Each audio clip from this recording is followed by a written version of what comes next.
Una spent 3 days thinking about the choice before her. She walked through the refugee district she had helped transform, watching children play in spaces that had once been filled with despair, seeing families share meals that would have been impossible just months ago. She visited the medical ward where she had spent years working for nothing, now staffed by trained professionals who no longer had to choose which patients to save, because there were finally enough resources for everyone. She had built something beautiful here, something that would continue even after she was gone, but she was not ready to be gone on the morning of the 4th day. She found Varath standing at a viewport aboard his ship, staring out at the stars with an expression she could not read.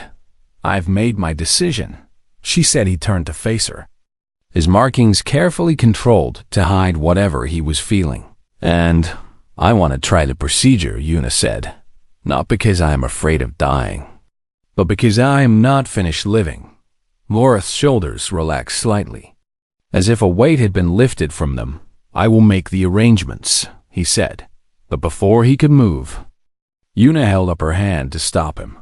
"There is something I need to do first," she said. "Something I should have done weeks ago."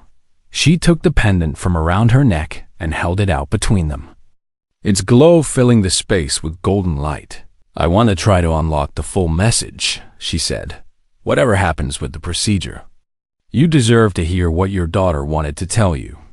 Varath stared at the pendant, his markings shifting through colors that spoke of longing and fear and hope, all tangled together. "How?" he asked. "I do not know," Una admitted, "but the crystal responds to emotion. And every time I have heard fragments of the message, it has been during moments of strong feeling." She took his hand and placed the pendant between their palms, the crystal warm against their skin. "Think about her," Una said softly.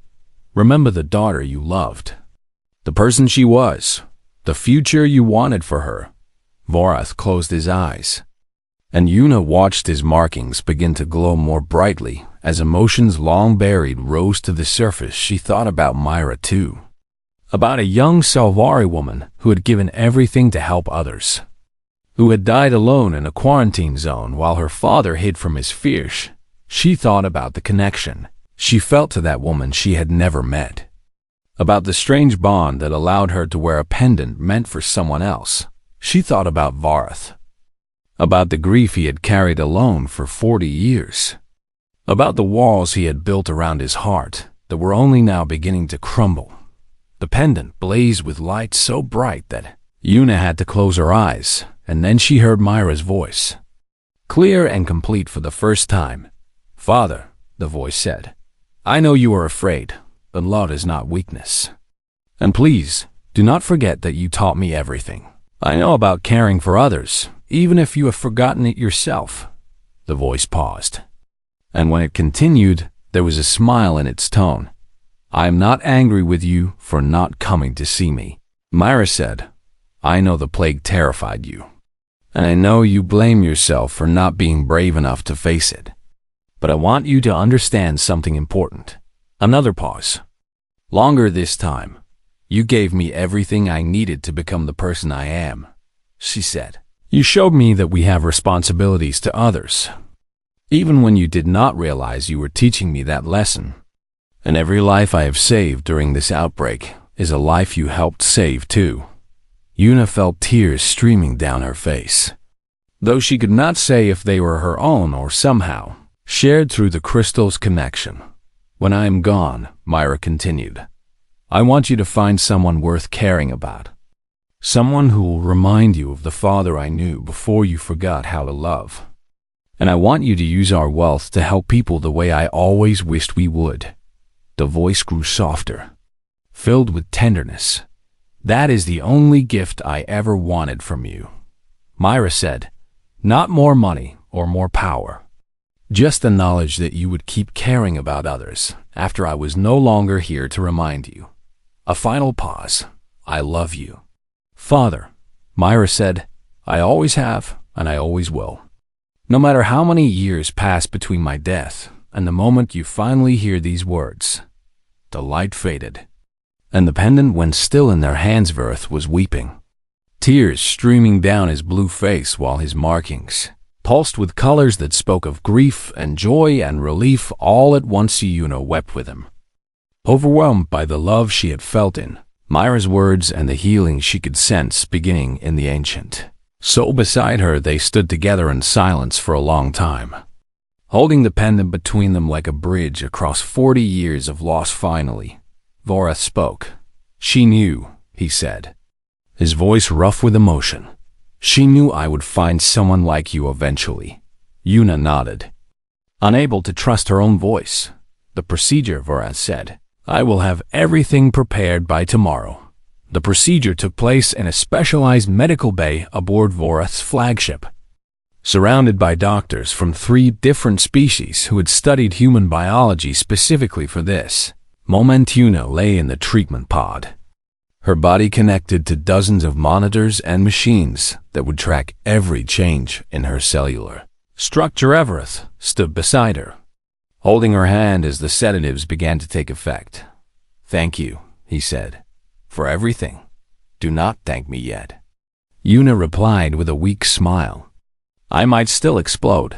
Vorath made a sound that might have been a laugh if it had not been so close to a sob. "You will not explode," he said. "You are too stubborn for that."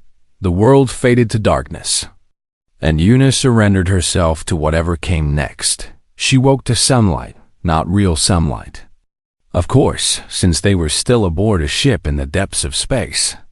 But someone had adjusted the lighting in her recovery room to simulate a warm morning on a hospitable world.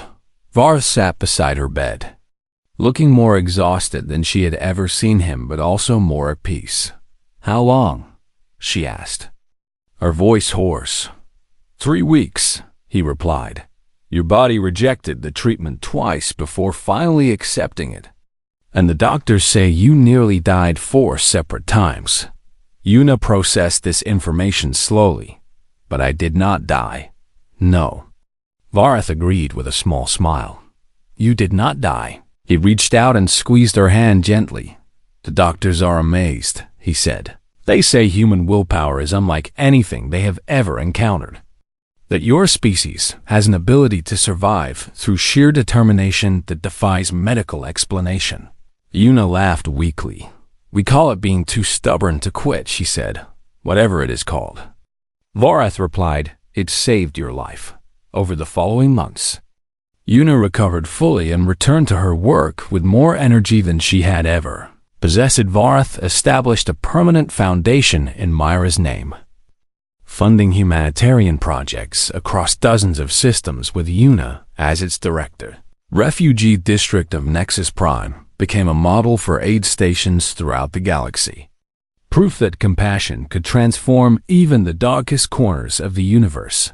1 year after the procedure, Vorath presented Yuna with a small box during a quiet dinner aboard his ship. Inside was a new pendant, a crystal crafted to match the one she still wore around her neck. "This one is keyed to your emotional signature," he explained, "so that someday, whoever wears it will know who you were and what you believed." Yuna held the crystal up to the light, watching it glow with colors that reminded her of sunrise. "What will you do now?" she asked. Vorath smiled, and for the first time since she had known him, the expression reached his eyes. "I have 40 years of neglected compassion to make up for," he said, "and thanks to you, I finally remember why it matters." Yuna reached across the table and took his hand, the 2 pendants glowing between them like twin stars. "Then we had better get started," she said, outside the viewport. The galaxy stretched endlessly in all directions, filled with worlds that needed help, and beings that needed hope, and darkness that needed light, and 2 souls, separated by species and centuries, set out to fill that darkness together. The pendant around Yuna's neck pulsed with warmth, carrying forward a love that had refused to die, and a lesson that had finally been learned. Compassion was not weakness, it was the only strength that truly mattered. The months that followed changed everything about the refugee district of Nexus Prime. Evereth's resources flowed into the medical ward like water into a desert. transforming the cramped and desperate space into a proper facility with real equipment and trained staff. New beds arrived to replace the makeshift ones, followed by diagnostic machines and surgical suites and an entire wing dedicated to treating the most difficult cases. Volunteers who had worked alongside Yuna for years watched with amazement as their dreams became reality, one delivery at a time. But the changes went beyond the medical ward. Vareth funded food distribution centers throughout the lower levels, providing nutritious meals to thousands of refugees who had survived on nothing but basic rations. He built schools for the children and training centers for the adults, giving them skills that would help them find work and rebuild their lives. The man who had been known across the galaxy as a ruthless tycoon became something else entirely, and the news broadcasts struggled to explain his sudden transformation. Watched it all happen from her new position as coordinator of the humanitarian programs, and she struggled with complicated feelings about her role in this unexpected partnership. Vareth had kept his promise about her medical treatment, flying in specialists from across the galaxy to study her condition and develop new therapies. The treatments helped slow the degeneration of her organs, buying her time she had never expected to have. But they also made her dependent on the very wealth she had spent her life avoiding. You seem troubled, Vareth observed one evening as they reviewed plans for a new housing complex in the refugee district. They had developed an unusual routine over the months, meeting each day to discuss projects and share meals and argue about priorities. Yuna had expected him to be cold and distant, but she had discovered layers beneath his controlled exterior that surprised her. I am grateful for everything you have done, Yuna replied carefully, but sometimes I wonder if I am just a tool for you to use. Vareth's markings flickered with something that looked like hurt. What do you mean? The pendant, Yuna said, touching the crystal that still hung around her neck. Your daughter's message is inside it, and I am the only one who can unlock it. And sometimes I wonder if that is the only reason you keep me alive. Vareth was quiet for a long moment, and when he spoke, his voice was softer than usual. I will not pretend that the message does not matter to me, he said. I have wanted to hear Myra's final words for 40 years, and knowing they are so close but still out of reach is painful beyond description. He turned to look at her directly, his ancient eyes meeting hers. But you are not a tool to me, Yuna, he said. You are a reminder of everything I forgot when I buried myself in commerce and power. And watching you work has taught me more about my daughter than her message ever could. Yuna wanted to believe him, but doubt still lingered in her heart that night. Alone in the comfortable quarters Vareth had provided for her, she took out the pendant and held it in her hands. It glowed warmly, as always, responding to her touch with light that seemed to pulse like a heartbeat. What do you want me to know? She whispered to it. The crystal flickered, and suddenly a voice emerged from its depths. It was female and melodic, with an accent Yuna did not recognize, and it carried a weight of emotion that made her breath catch in her throat. Father, the voice said, I know you are afraid, but love is not weakness, and please do not forget. The message cut off abruptly, leaving silence in its wake. Yuna stared at the crystal with wide eyes. She had heard Myra's voice, had received a fragment of the message that Vareth had been seeking for decades, and the words had struck something deep inside her chest. She found Vareth in his study aboard his ship, surrounded by holographic displays showing various business operations across the galaxy. His markings shifted to surprise when she entered without announcement. Something happened, Yuna said, holding out the pendant. I heard her voice. Vareth rose from his chair so quickly that he knocked over several data tablets. What did she say? Only a fragment, Yuna replied. She said that love is not weakness and asked you not to forget something. But the message cut off before she could finish. Vorath's entire body seemed to tremble as he processed her words. "That sounds like her," he said quietly. She'd always believed that caring about others was strength rather than weakness. And I never listened to her. He sank back into his chair as if his legs could no longer support him. I was so afraid of losing what I had built that I forgot to build anything worth keeping, he said. I told myself that power and wealth were the only things that mattered, because they could not be taken from me the way people could. He looked up at Una with eyes that glistened with unshed tears. But Myra was taken anyway, he said, and I realized too late that all my power could not save her, and all my wealth could not bring her back, and I had nothing left that mattered. Una sat down across from him, her heart aching for this ancient being who had carried his grief alone for so long. "You are not alone anymore," she said. The words hung in the air between them, and something shifted in Vorath's expression. "No," he agreed softly. "I suppose I am not." Over the following weeks, Una's condition began to worsen despite the treatments. She hid it from the others as best she could, pushing through the fatigue and the pain to continue her work. But her body was failing faster than the doctors had predicted. Human physiology, they explained, was more resistant to Selvari medicine than expected. The same adaptability that allowed humans to survive on hostile worlds also made them difficult to treat. With alien technology, Una accepted the news. With the same calm she had shown throughout her life, she had always known she would die young. And she had made peace with that truth long ago. But she had not made peace with leaving so much work undone one evening.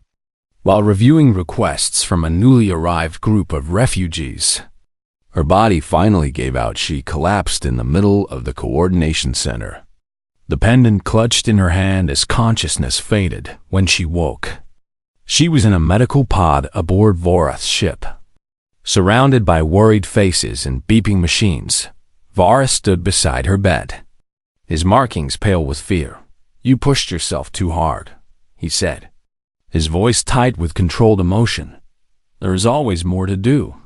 Una replied weakly. "Not if you are dead," Vorath snapped, and the anger in his voice surprised them both. He took a breath and steadied himself. "The doctors say you have weeks," he said. "Maybe less if you continue working at this pace." Una closed her eyes as the reality settled over her like a heavy blanket. Weeks. She had always known this moment would come, but she had not expected it to arrive so soon. "Then I need to make them count," she said. Vorath shook his head, and when she opened her eyes, she saw something in his expression she had never seen before: desperation. "There is another option," he said.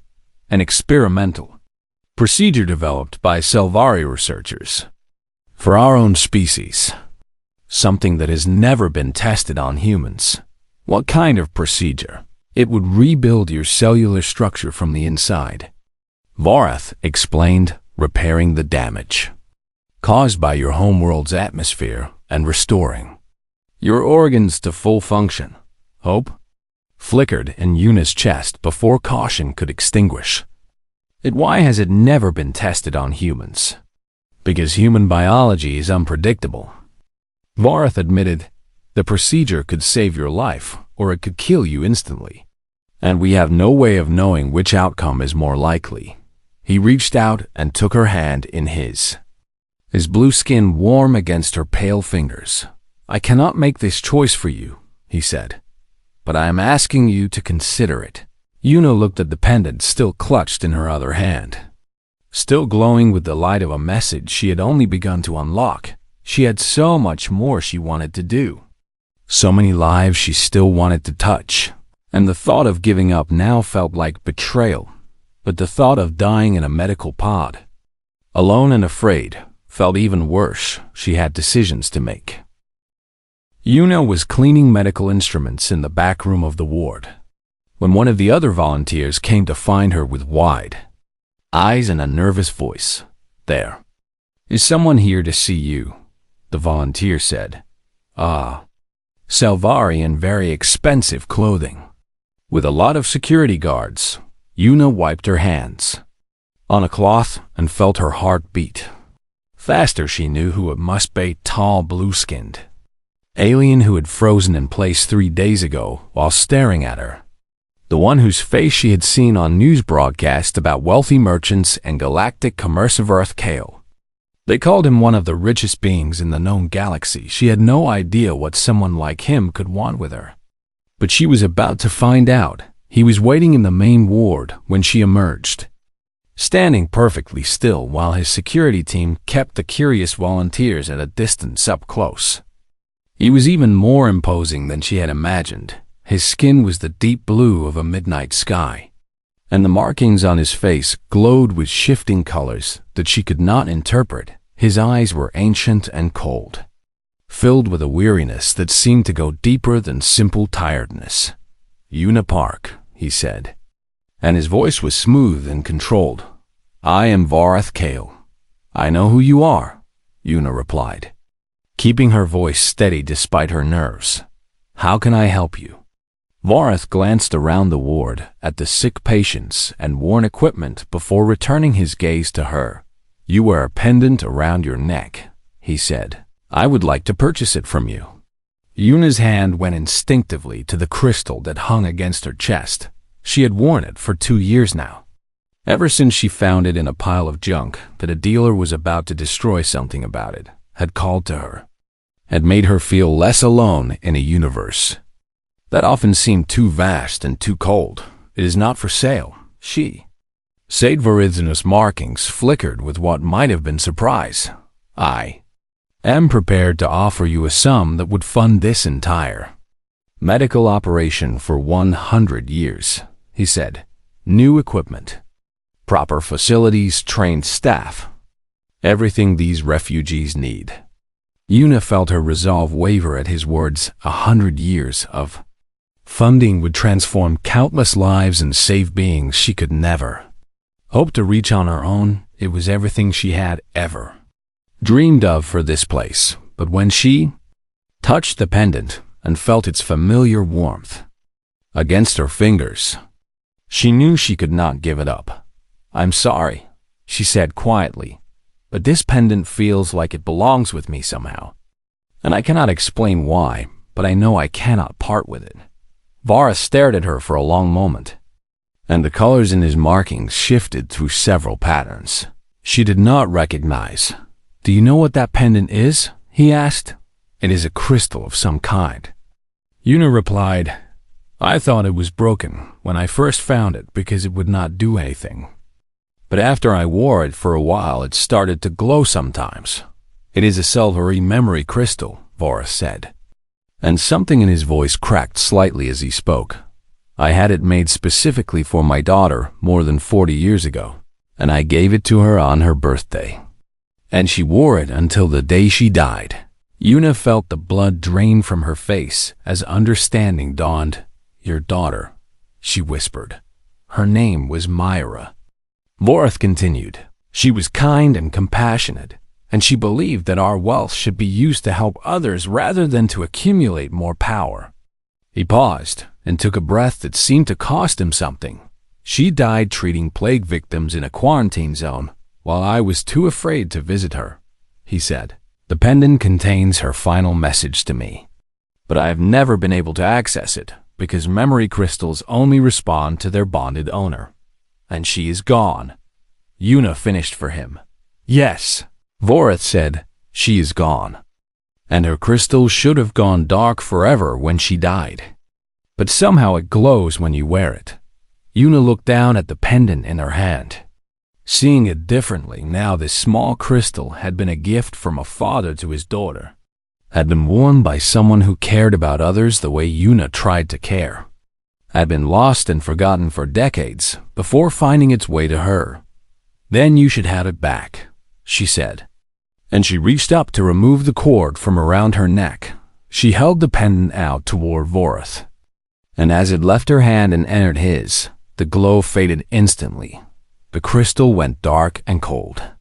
Nothing more than a piece of polished stone. Ivar stared at it with an expression of pain so raw that Yuna had to look away. "Put it back on," he said. His voice barely above a whisper. Yuna took the pendant back and slipped the cord over her head. And the moment the crystal touched her chest, it began to glow again with warm golden light. "How is this possible?"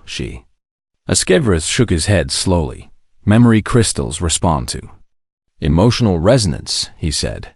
"They bond with the feelings of their owner, not their blood or their species." He looked at her with eyes that seemed to see something beyond her physical form.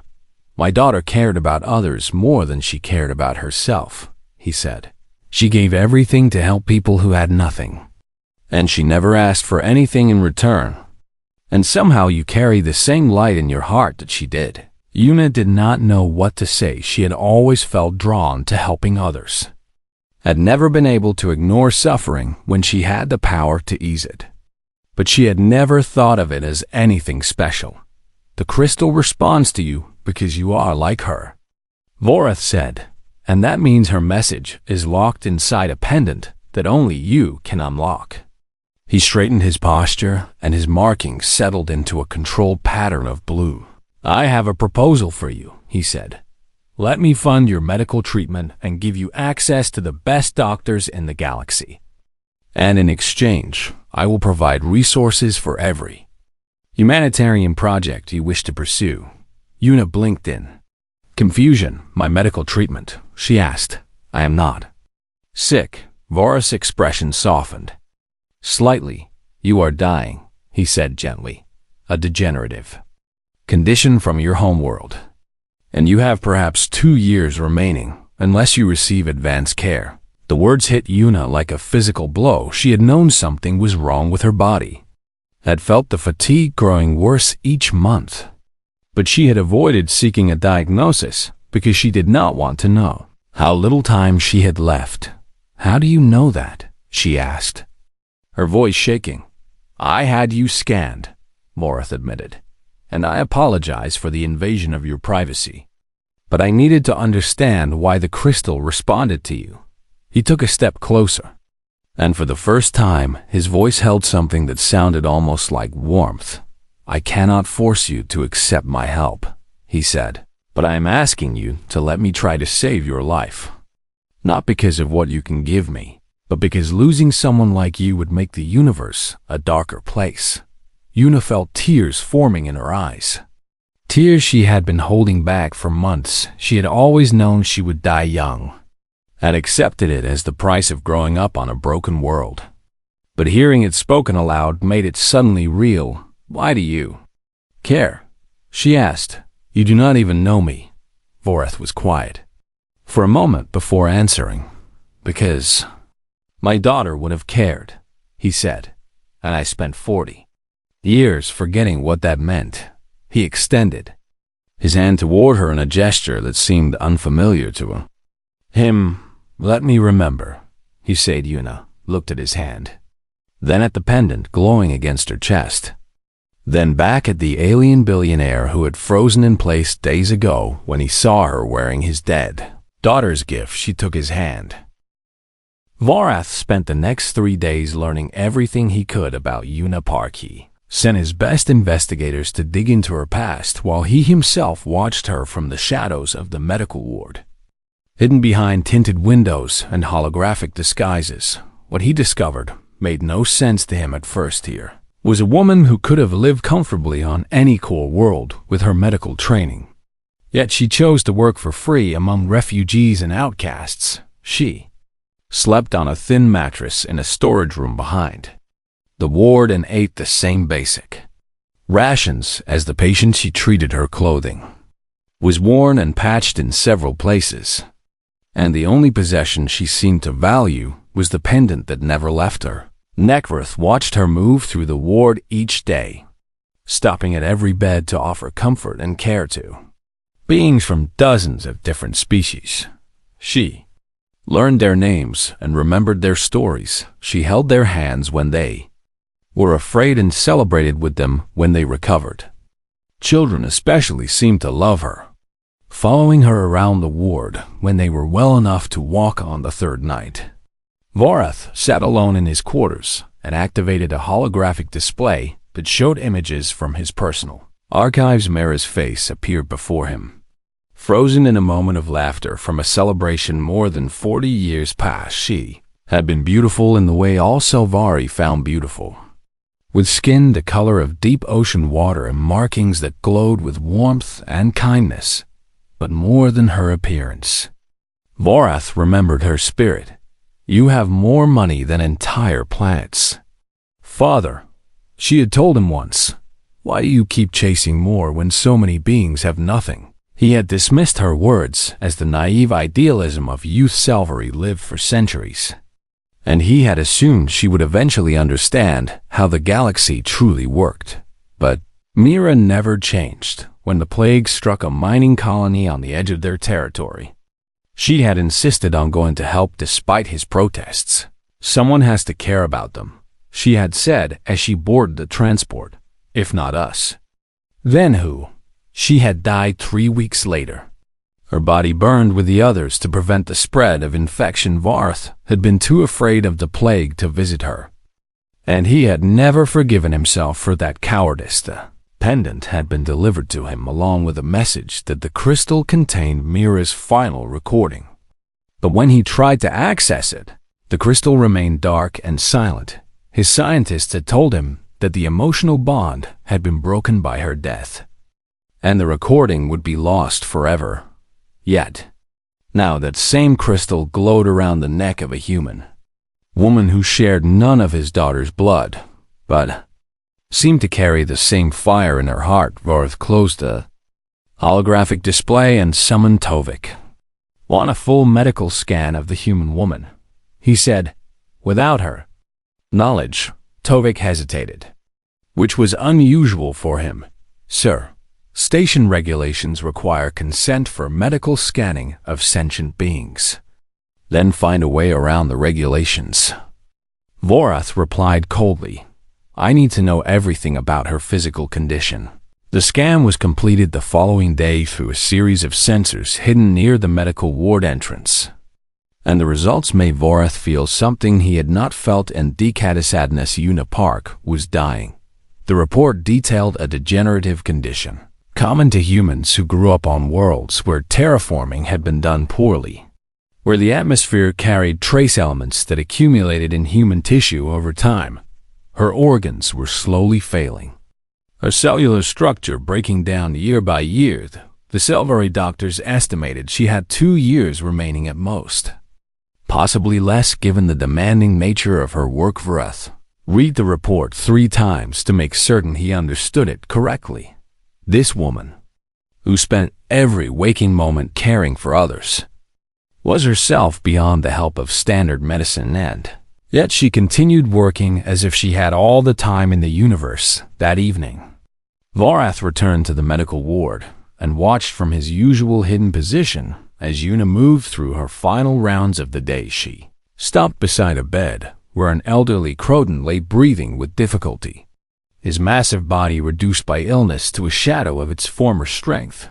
Una took his hand in both of hers and spoke to him softly. Vorath could not hear the words through the window, but he saw the old warrior's face relax as she spoke. Then something remarkable happened. The pendant around Una's neck began to glow more brightly than Vorath had ever seen it, filling the space around her with soft golden light. The sick Croton stared at it with wonder in his eyes, and even Una seemed surprised by its sudden brightness. She looked down at the crystal and touched it gently, with one hand while still holding the old warrior's hand with the other. Vorath's breath caught in his throat. Memory crystals responded to emotional resonance, the feelings that matched the frequency of their bonded owner.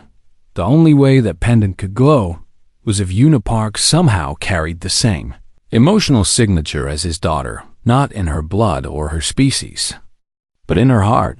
The same compassion, the same selfless dedication to helping others, the same willingness to give everything for strangers who had nothing to offer in return. Vorath had spent 40 years building an empire of wealth and influence, telling himself that power was the only thing that mattered in the galaxy.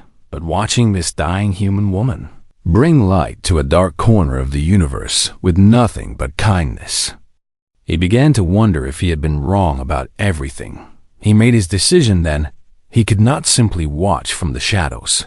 Any longer he needed to speak to her, to understand how she had awakened his daughter's crystal, and perhaps to learn what message Myra had left behind all those years ago. But more than that, he realized with surprise, he wanted to help her not for what she could give him, but because helping her felt like something Myra would have wanted. It felt like something he should have been doing all along. Vroth stepped away from the window and straightened his coat. Tomorrow, he would approach the human woman and make her an offer she could not refuse. Tomorrow, everything would change. The trade station called Nexus Prime hung in the darkness of space like a city made of metal and light. And on this particular day, it buzzed with the movement of thousands of beings from across the galaxy. Varth Kale stepped off his private shuttle and adjusted the collar of his expensive coat as his security team formed a protective circle around him. He was Selvari, one of the blue-skinned species known throughout the galaxy for their intelligence and their wealth. And the bioluminescent markings on his face shifted from calm blue to irritated purple as he surveyed the crowded docking bay. "Must we walk through the lower levels?" he asked his assistant, a nervous creature named Tovik, who carried a data tablet and wore an expression of constant worry. "I am afraid so, sir," Tovik replied with a slight bow of his head. "The upper transit lines are closed for maintenance, and your meeting with the consortium begins in less than 1 hour." Vorath let out a long breath through his sharp teeth and gestured for his team to move forward. He had not become one of the wealthiest beings in 3 star systems by wasting time, and if walking through the refugee district would get him to his meeting faster than he would endure the unpleasantness, the lower levels of Nexus Prime were everything the upper tiers were not, where the wealthy enjoyed clean corridors and filtered air. The refugees and workers below lived in cramped spaces filled with the smell of too many bodies and not enough resources. Vorth kept his eyes forward as they walked, ignoring the desperate faces that watched him. Pashi had learned long ago that looking too closely at suffering only made it harder to do what needed to be done in business. His security chief, a massive Croton named Voss, cleared a path through the crowd with nothing more than his presence, and Vorath followed in the space he created. They were halfway through the district when Tovik pointed toward a side corridor. "This way, sir," he said. "It will save us several minutes." The corridor opened into a large chamber that had been converted into a medical ward, and Vorath slowed his pace despite himself. Rows of makeshift beds filled the space, each one holding a sick or injured refugee, and the air carried the sharp smell of disinfectant. Struggling against disease, medical volunteers in worn clothing moved between the beds, their faces tired but determined. Varth was about to look away and continue walking when he saw her. She was human, young by their standards, with dark hair pulled back from her face and shadows under her eyes that spoke of too many sleepless nights. She knelt beside a bed where a small alien child lay shivering with fever, and she held the child's hand while speaking soft words of comfort. But it was not the human woman that made Vorath freeze in place. It was what she wore around her neck, a pendant hung from a simple cord against her chest, catching the dim light of the medical ward and reflecting it back in colors that no ordinary crystal could produce. Vorath knew that pendant. He had commissioned it himself from the finest craftsman on his homeworld more than 40 years ago. It was a Selvari memory crystal, designed to hold precious moments and emotions, and he had given it to his daughter Myra on her 100th birthday. Myra, who had died during a plague outbreak while treating the sick in a quarantine zone. Myra, whose final message was locked inside that crystal and had never been accessible since her death. "Sir," Voss said from somewhere behind him. We need to keep moving. Vorath could not respond. Bioluminescent markings on his skin flickered wildly between colors, displaying emotions he had not allowed himself to feel in decades. How was this possible? How could a poor human woman on a forgotten trade station be wearing his daughter's pendant? The woman looked up as if sensing his gaze, and for a moment their eyes met. She offered him a small smile, the kind that tired people give to strangers when they have nothing else left to give. And then she turned back to the sick child. Vorath forced himself to move, to walk past the medical ward and continue toward his meeting. But his mind was no longer on business. Tovik, he said once they were clear of the district, his voice carefully controlled. I need you to investigate something for me. Of course, sir, Tovik replied. Tablet ready. What do you require? That human woman in the medical ward, Vorath said. The one with dark hair treating the sick child near the entrance. What about her, sir? Vorath paused, struggling to find words that would not reveal too much. She wears a pendant around her neck, he finally said. I want to know everything about it and about her by the time my meeting concludes. Tovik made a note on his tablet without asking questions, which was one of the many reasons Vorath kept him employed. It will be done, sir. The meeting with the consortium passed in a blur of numbers and negotiations that Vorath handled with only half his attention. His mind kept returning to the image of that pendant glowing against the human woman's chest. Memory crystals were bonded to their owners through a complex emotional resonance that could not be faked or transferred. When Mira died, the crystal should have gone dark forever.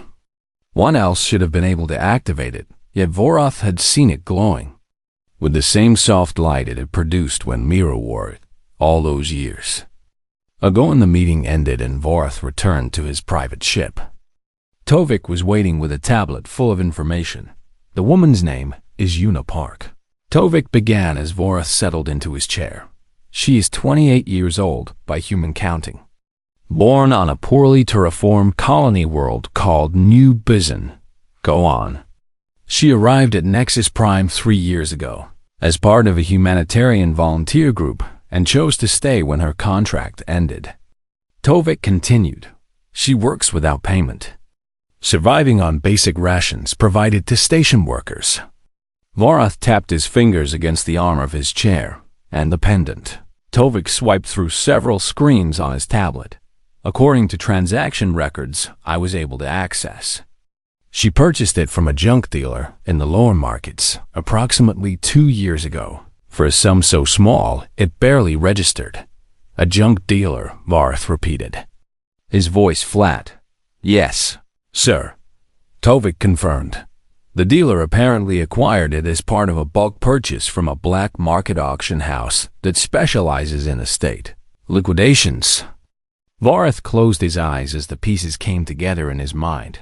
40 years ago, during a brutal corporate war, his estate on Silver Prime had been raided by rivals seeking to weaken him. He had been too consumed by grief over Myra's death to properly secure her belongings, and many items had been stolen before he could act. The pendant must have been among them, passed from hand to hand across the decades until it ended up in a pile of junk on a forgotten trade station. There is one more thing, sir, Tovik said, his voice hesitant. Something unusual. What is it? Several witnesses in the medical ward report that the pendant glows when the human woman wears it, Tovik said. According to our records, that should be impossible for a bonded memory crystal. Vorath opened his eyes and stared at the wall of his quarters without seeing it.